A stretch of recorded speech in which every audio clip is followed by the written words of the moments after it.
Hi folks, I'm in the middle here of Park Avenue. It's going to probably get a little loud.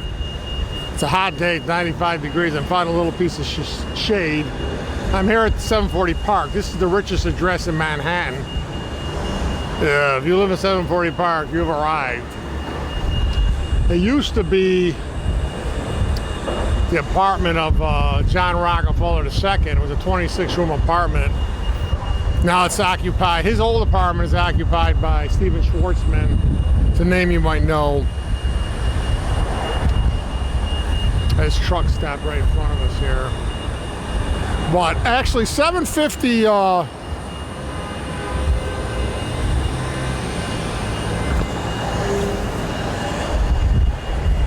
yeah, 750 Park, which is right there.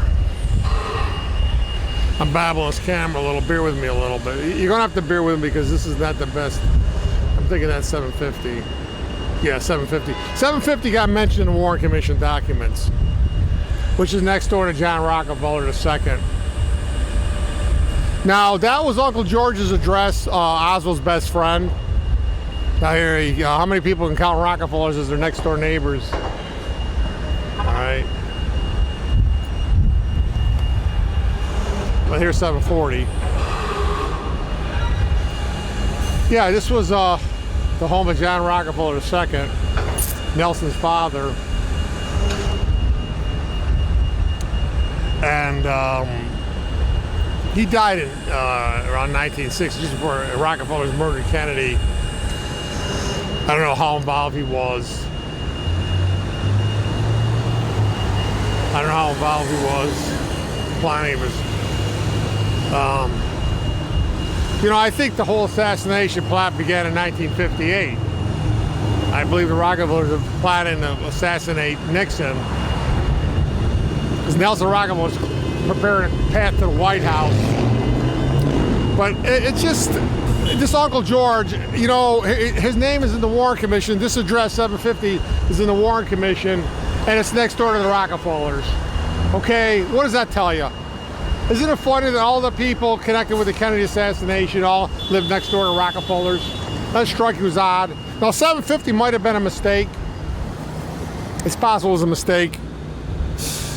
It might have been they might have been 950 because Uncle George's brother Dimitri lived in 950.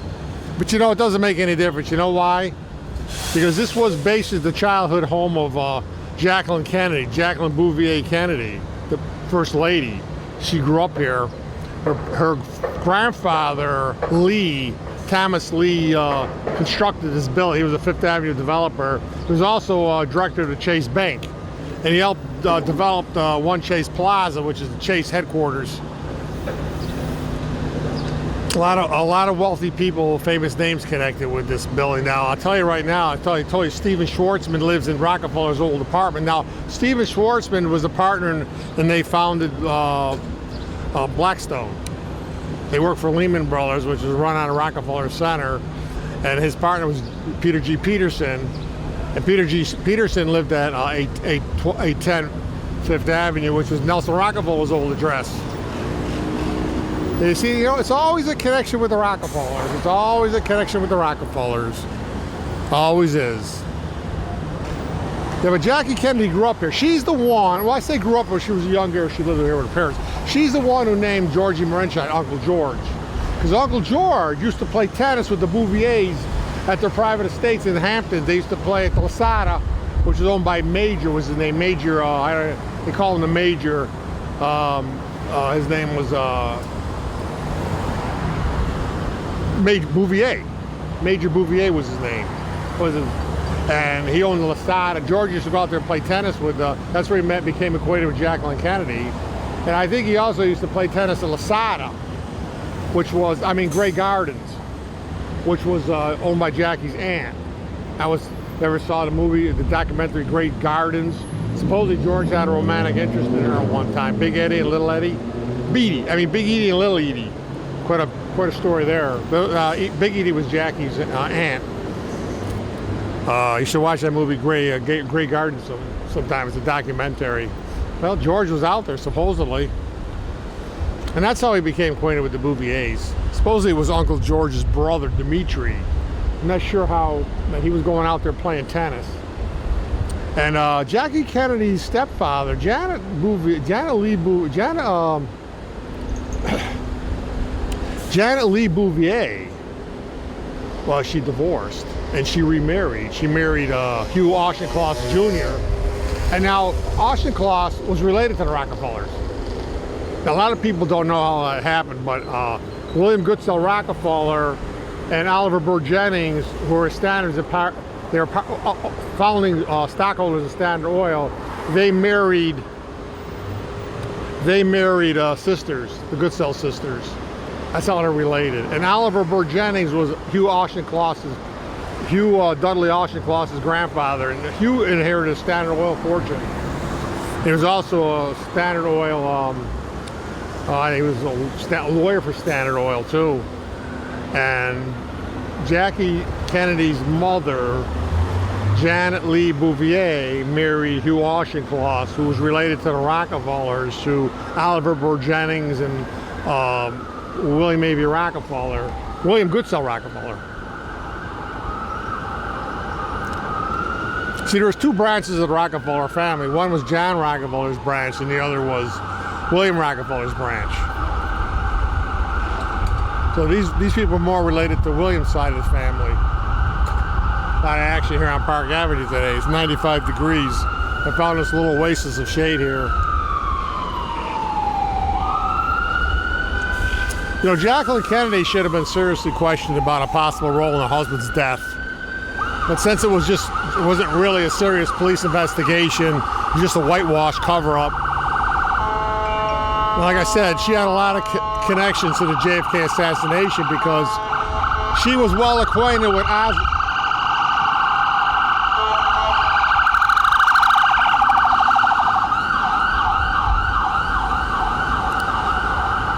Jackie Kennedy, the First Lady, was well acquainted with Oswald's best friend, George Marinsheeds. How does that happen in a world of 250 million people? Well, it's because these were the richest people in America. This was Park Avenue, this was Fifth Avenue. They owned corporations together. They ran corporations. It was all a nucleus. It was a solar system revolving around a nucleus of the Rockefellers, Rockefeller Center and Rockefeller corporations and their banks.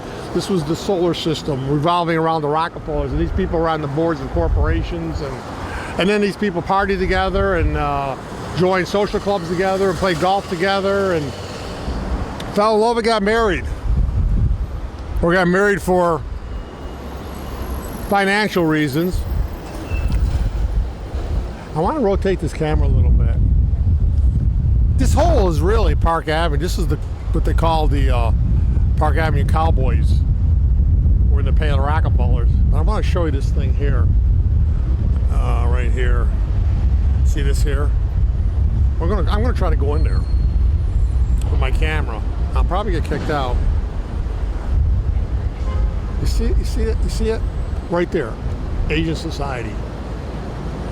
See, this is right across the street now. See, here's 740 Park. Okay, the home of John Rockefeller II. And here's Asian Society. See, the Asian Society was co-founded by John Rockefeller III and Henry Luce. I always talk about Henry Luce. He was Skull and Bones. He was one of the generals of Skull and Bones. He's the one who founded Time magazine. He founded Time magazine in the Tomb, which was a secret chamber for Skull and Bones meetings. And of course, he ran Time Life publishing empire for the Rockefellers out of the Time Life building in Rockefeller Center. By the way, the Clinton Foundation's in the Time Life building, but it all connects to the JFK because it was Henry Luce who bought the Zabruta films. Well, he bought the rights to them, and then he buried them in the archives of Time Life, 6th Avenue, which is right across from Exxon headquarters. You know, Standard Oil headquarters. Isn't it ironic isn't it odd that the Zabruta film traveled 800 miles to be right across from the Rockefeller Standard Oil Corporation? Does that strike you as odd? But Henry Luce was the guy. Now, if you go in there, I'm going to go take my camera in there. If they yell at me, I'll leave. And on the wall, you'll see the name of John Rockefeller III and Henry Luce. And Henry Luce connects to so much of the Kennedy assassination story and the Cold War and Skull and Bones, and it just goes on and on and on and on. And he's related, I think he's related to the Whitneys too. A lot of these people were intermarried multiple times, going back generations, and they married wealth. So I'm going to try to walk in there. Part of it's the entrance is open to the public, but if I see my camera, they might not let me in.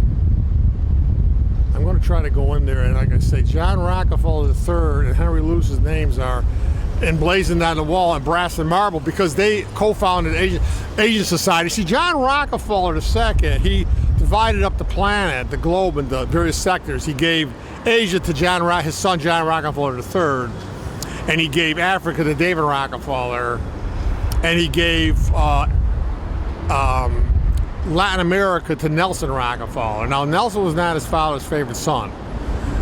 Nelson was a problem for John Rockefeller II. Nelson was kind of a terror child to his father. Very troubling, but we don't have to go into that. Just read David Rockefeller's memoirs. All right, I'm going to try to get in there. Just to show you the names on the wall, so you don't think I'm playing you. Hi, folks.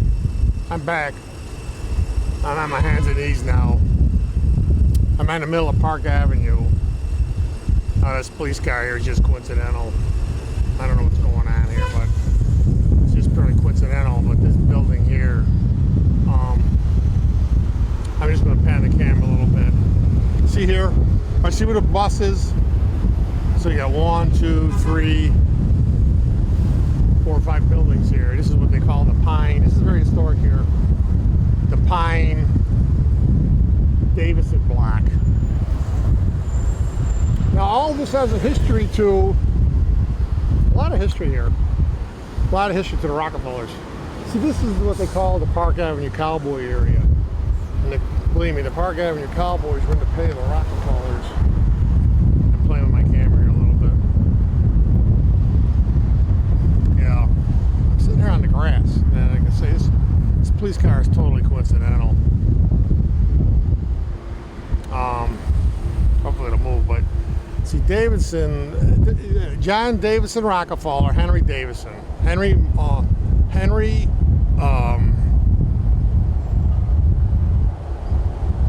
Davidson. I forgot his middle name. It's significant too. Pomeroy. Yeah, I talk about the Pomeroys every once in a while. They connect to the city of Auburn. But they got some stuff going on here. See, that's why they're kind of nervous. See, I got the camera here. So maybe we'll catch some dignitary coming out. But I'm on the middle of Park Avenue. But see, all these four, let's say 4 buildings here, they go back to the Gilded Age. They were designed by McKim, Mead, White. They were the architects of the Gilded Age. And, they designed for the Vanderbilts and the Astors and the Rockefellers. Well, this building was all this whole block was going to get demolished. And David Rockefeller's cousin bought it up. Strong, I think her name is. See, I'll pan the camera again. But you see that building right there in the middle of my lens? See that right there? A great kind of almost a tan sandstone look. That's the Council of Foreign Relations, started by the Rockefellers. Well, I'm going to go down there. We're going to talk a little bit about the Council of Foreign Relations right there.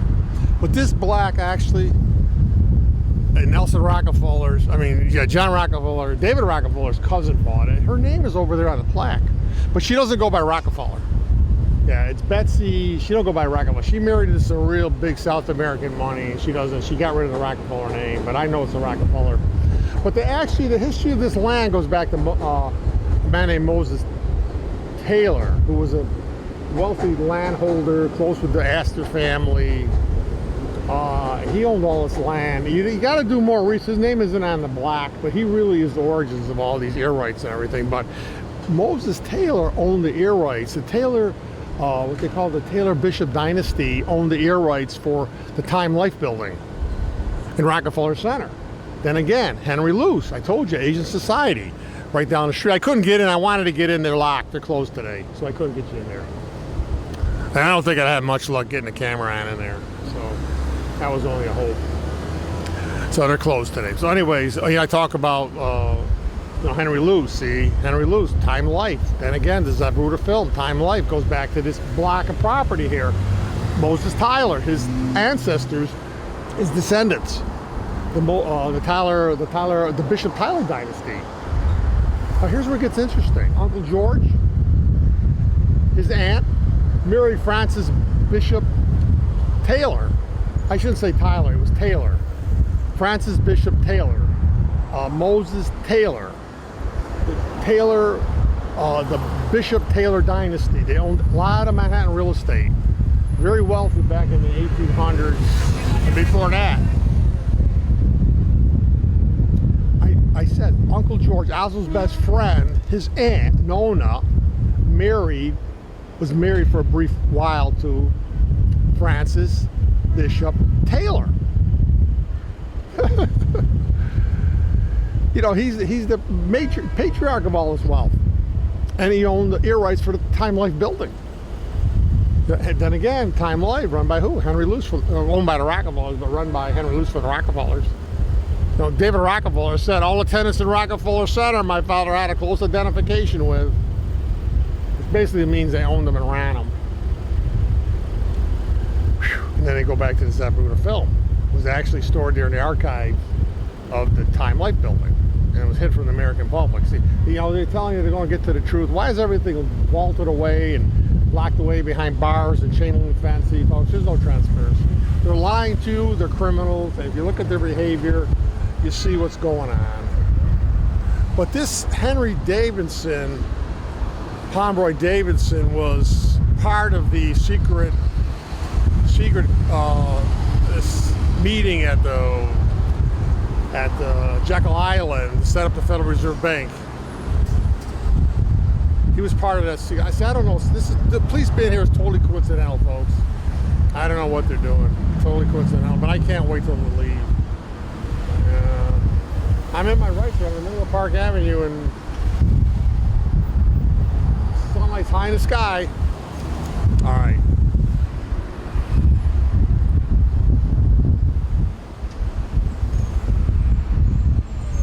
He might have he's got a dog. It's a canine union. Well, we ain't got to worry about that. We ain't got drugs on us. Okay, now, where was I? Yeah, Henry Davison, Henry Pomeroy Davison was one of the people who went to Jekyll Island when the Rockefellers set up the Federal Reserve banking ripoff. See, and I mentioned Paul Warburg. I mentioned Andrew Blinken, whose father, Donald Blinken, lives next to Henry Kissinger in River House. And Donald Blinken was for years an executive director with Warburg. Paul Warburg, and Kuhn Loeb, Solomon Loeb had his two daughters. One married Paul Warburg, one married Joseph Schiff. They merged with Lehman Brothers, and they were headquartered in Rockefeller Center for years. Now it's the Barclay Building. Lehman Brothers kind of fell downhill, but then it was evolved into Blackstone by Peter G. Peterson and Schwartzman, who lives right down the street in 740 Park. See, it all ties back to the Rockefellers. Let's see, one of these buildings here. Yeah, so he had 4 children. One was Skull and Bones, Frederick, and he ran for lieutenant governor of New York State, and guess who was on the ticket as governor? William Donovan, father of the CIA and the OSS, run out of Rockefeller Center. And then he was for years, Frederick Davison was for years director of the CIA, personnel director for the CIA. And his brother, I can't remember all their names, was on the board of Time Life magazine, then again, Henry Luce. Goes on and on and on and on. All goes back to the Time Life building. All goes back to Henry Luce. And then it goes back to the Rockefellers. Okay. We're getting out of breath. Then he had a daughter, and she married some big shot with Time Life. See, remember the Zapruder film? I've been tired out, folks. It's a long day. Been lugging heavy cameras on in this baking sun. I might have to even move a little because the sun is catching up to me here. Okay, bear with me, folks. The truth takes a little pain. See, if I was a corporate sponsor, if I was selling you corporate goods, you see, they give you, but it's all fake news. I don't use the word fake.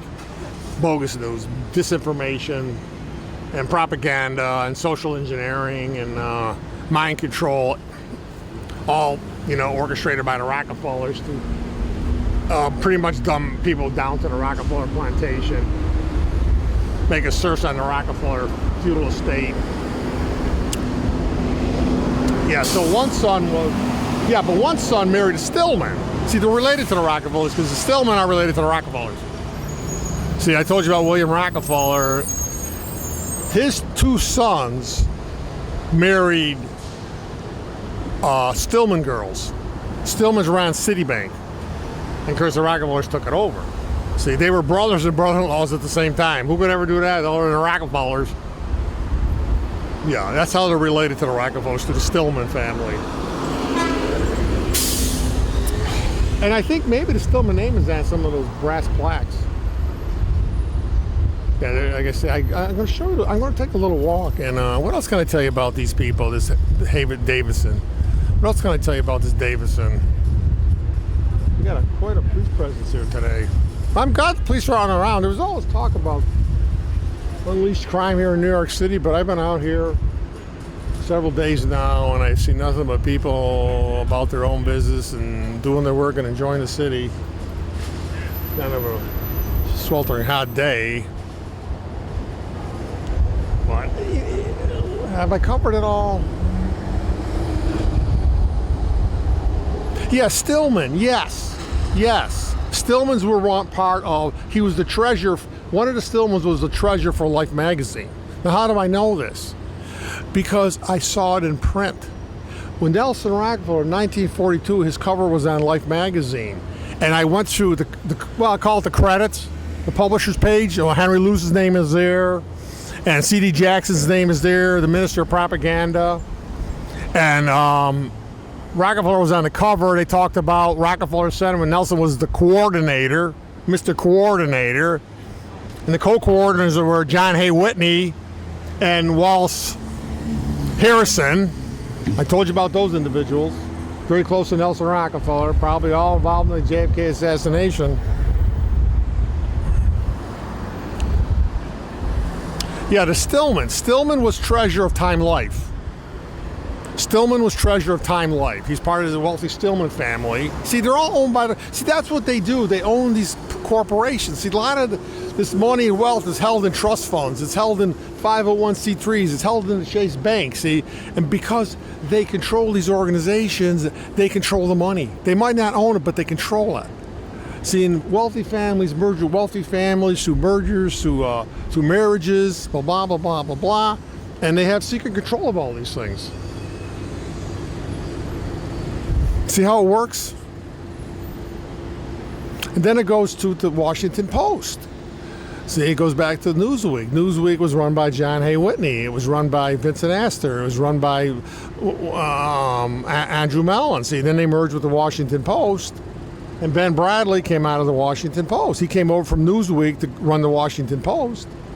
So you remember Phil Graham was the head of the Washington Post, but he was found shot to death after he told the world Kennedy was having a sexual relationship with Mary Pinchat. And then about a year later, Mary Pinchat was shot twice in the head. See, hi folks. See, now these buildings were turned over to David Rockefeller by his cousin Bessie. See, now this is the Consul General of Italy. Now the Rockefeller Center, you got the Italian building. See, Rockefellers, well, they control quite a bit of the planet. See, we're going to walk down here a little bit towards the Council of Foreign Relations. See, David Rockefeller, these all put to use to David Rockefeller, his cousin gave him these buildings to save him from the wrecking ball. David put them to use for the various consulates and different things. See, here's the Italian National Tourist Board. See, These are all set up by David Rockefeller. Rockefellers do a lot of business in Italy. And then here you got here. See, here's the plaque, I think.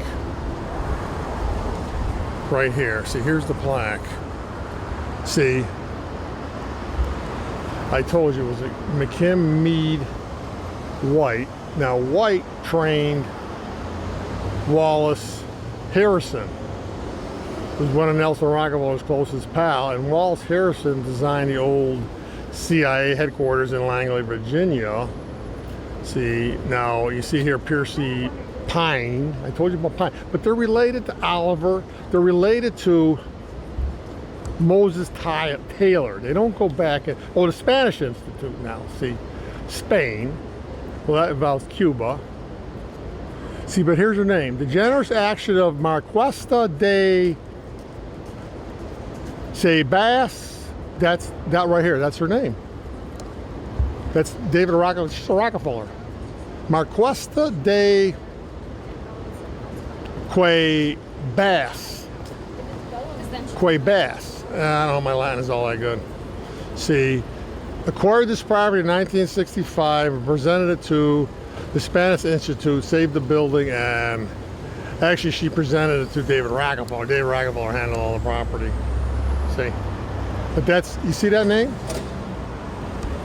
That's Betsy, that's she, Marquesa, that's Betsy Rockefeller. See, they hide their name, they hide their identities. That's why these Rockefellers are so sneaky. All right, we're going to move on here a little bit. We're going down to Council on Foreign Relations building. But does it, like I say, see, Council of the Americas. See, all the Council of America, American Society, Society of the Americas, all set up by David Rockefeller. See, all these organizations serve one purpose. To install the Rockefellers as supreme dictators of the planet. And reduce all human beings to farm animal status.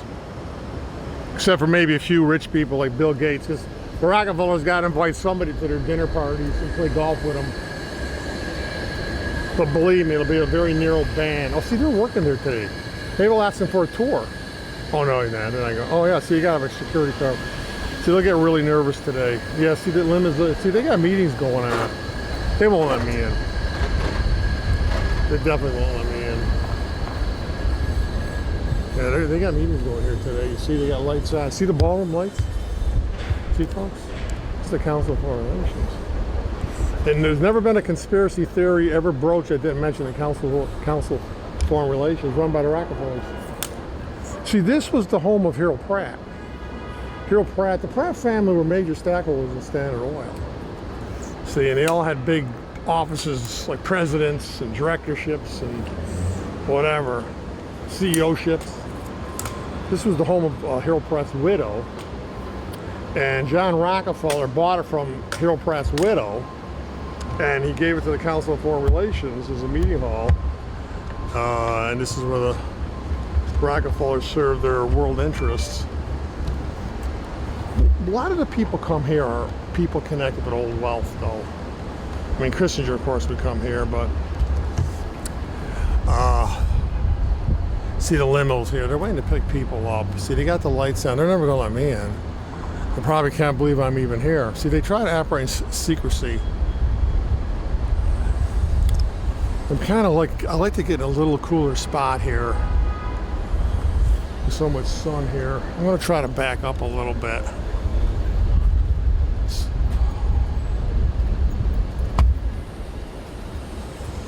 Okay. Right here. All right. This is nice. I got a little sunshine here.